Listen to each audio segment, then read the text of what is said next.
BrewReviews.com. I am really excited that this beer is out on the shelves now. It's the last day of August of 2012, and Sam Adams Octoberfest is on the shelves. It's their seasonal brew. Whenever I see this orange color, the leaves changing, I get so excited because it's hot as blazes outside right now. And I love seeing these beers on the shelf because that means cold weather is around the corner. But it also means that heartier, thicker, richer beers are also going to be on the shelf. And without a doubt, if you watch any of my reviews, I've done this YouTube channel now for almost 2 years.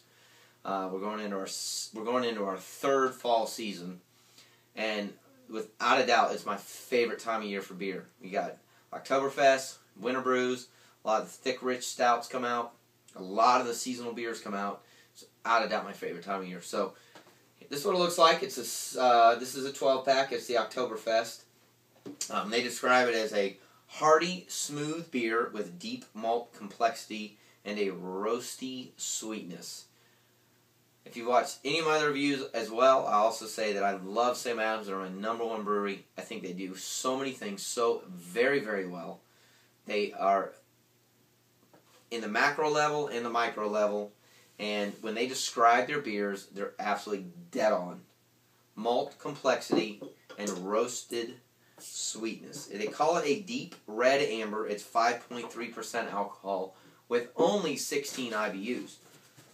Now, when you pour this beer, it is exactly a red amber. It's got nice head to it. It pours perfectly. It's got good texture to it. It's got a nice carbonation to it. By the way, this orange cap, oh man, I love looking at these things.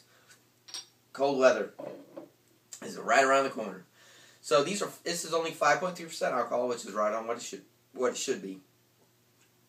But what is so cool about this beer is that it is not overpowering in the maltness. And what I mean by that is a lot of breweries bring out the Oktoberfest and they slam you with like this malty flavor that fills your mouth and basically overexerts your mouth with flavor. We're still in that transition period. I mean, September's still a hot month. You know, there's still no snow. October's still the same way. You don't want that overpowering malt flavor. This beer does not do that, which is why I like it so much. It's still a little bit thin. It's got a head when you first pour it. It dissipates. It doesn't lace, and you don't, barely. You don't want it to. When you drink it, it's extremely smooth to drink. It does not fill your mouth with malt. And the IBUs, I believe, are down in like the teen range. I think it's 16, 18 range. It's not real hoppy either, and you don't want that. You want to, in the cooler months, but as it gets cooler, you want the malty flavor, the sweetness, some caramel, not too thick, nice and filtered, a little bit of carbonation. The beer is phenomenal. I absolutely love this beer. I don't like Oktoberfest typically because they're way too malty, way too early. This beer is, I love it. I would give it at least a 4.5, if not a 5. It's a must-buy. It's a must-try. If you buy a 6-pack or a 12-pack, you need to try this beer. This is one of those beers that you kind of walk by and go, yeah, great, another seasonal is out. I relate this beer to Sierra Nevada Torpedo. One of those beers I didn't try. I walked by 100 times, didn't buy it, bought it, and love it. It's great beer. This is the exact same way. On the label, they talk about how in 1810, Munich celebrated a wedding of their crown prince with a special beer.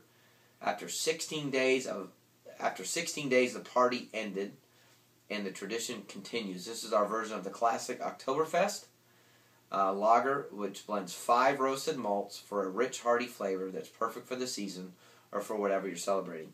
And I completely agree. It is extremely drinkable, it's very smooth, and it's a phenomenal beer to have